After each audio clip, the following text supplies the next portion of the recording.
是不是跟上回一样的打法？当然不是，稍后你我各带一队骑兵，行右阵之法，再绕侧翼。右阵之法，你领本取行右阵，再绕左翼，切记与大军速度保持一致。来吧，快来吧，这回必要血恨，变阵。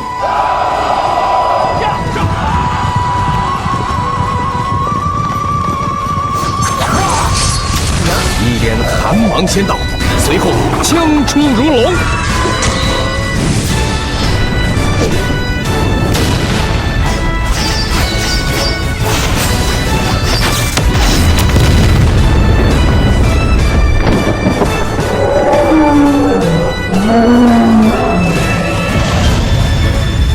骑兵速度起不来，兄弟们撤！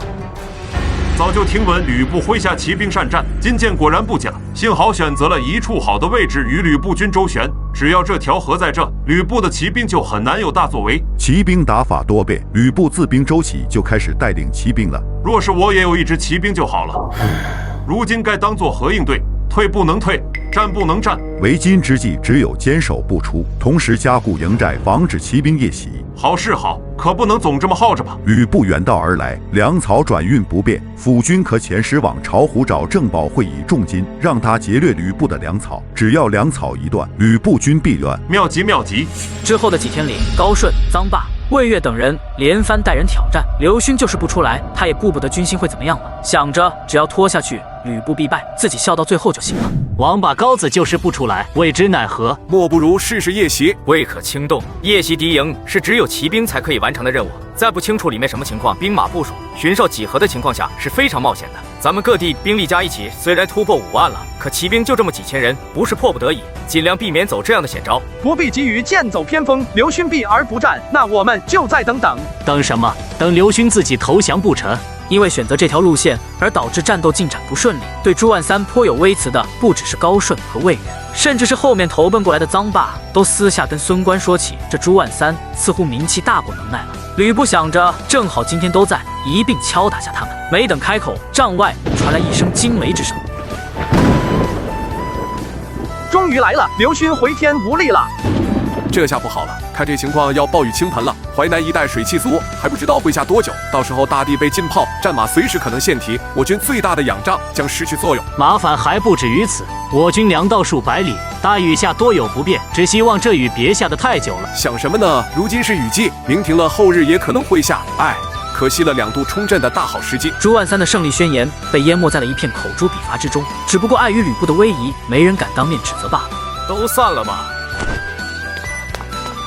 没事的，小事而已。有岳丈在，天大的麻烦我给你撑着。岳丈大人真就不责怪我贻误了战机嘛。我说了，我们是一家人，一家人是同进退的，明白吗？况且我军又无折损，就是废些粮草而已。好了，别多心了。子敬觉得眼下该如何自处？其实高顺将军刚才说的不无道理，大雨下我军不便作战，而且粮道冗长，变数极大。如今莫不如遣人送些财帛与巢湖、郑宝、张多等人，请他们出兵攻占宛县，并表示事成后再许粮草，导奏朝廷嘉奖，二费贪利，必为所动。宛县是刘勋的老巢，只要宛县一丢，前线兵马必然军心动荡，到那时候收拾刘勋不过是易如反掌。哈哈哈哈！我倒是把这几个山匪给忘了。也是出征前万三提醒过，否则我也不会将这几人想起。甚好甚好。你2人皆有功劳，首功还是当归子敬的。大战前夕，我曾认真探查过刘勋的营寨，距离宛水高度只有2丈。如若大雨连下数日，上游必将水位暴涨。可因为我们堵住了宛水，处于刘勋的位置，是无法判断水位的。待时机合适，取出沙袋，洪水会将刘勋营寨灌成汪洋大海，也会将2万军变成水中鱼虾。岳丈大人可率军进府。所以这就是你一定要走宛水这条路的原因，也就是说你在寿春的时候就想好了这么干。可是万一这几日刘勋挪营了怎么办？不会，万三这次的布局应该是在高顺将军第1次冲阵就开始了吧？2次的冲阵让刘勋见识到了我军骑兵的强悍，同时让他意识到宛水对骑兵的遏制。所以你是希望等雨的这段时间里，刘勋会越发依赖地利而不敢离开宛水旁，最后借着上天之水一击而溃。为何他们几番出言讥讽你不挑明呢？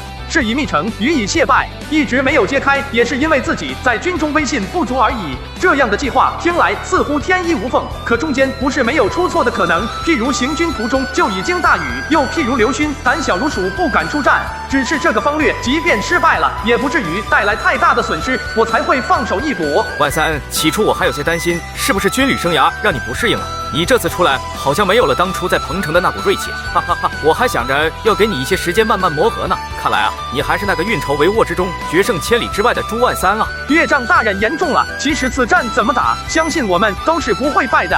我只是希望伤亡少一些，毕竟用不了多久，我们跟曹操就会有一场存亡的大战，不仅要保存自身的力量，也要吸纳他人。惭愧，我一直沉浸在如何挫败刘勋的这件事上，万三老弟已经在为将来的大战做筹备了，令人惭愧。打了这么多年仗，好像一直都不喜欢行军途中遭遇大雨，只有这一回，希望雨下的更大一些，更久一些。哈哈哈哈哈。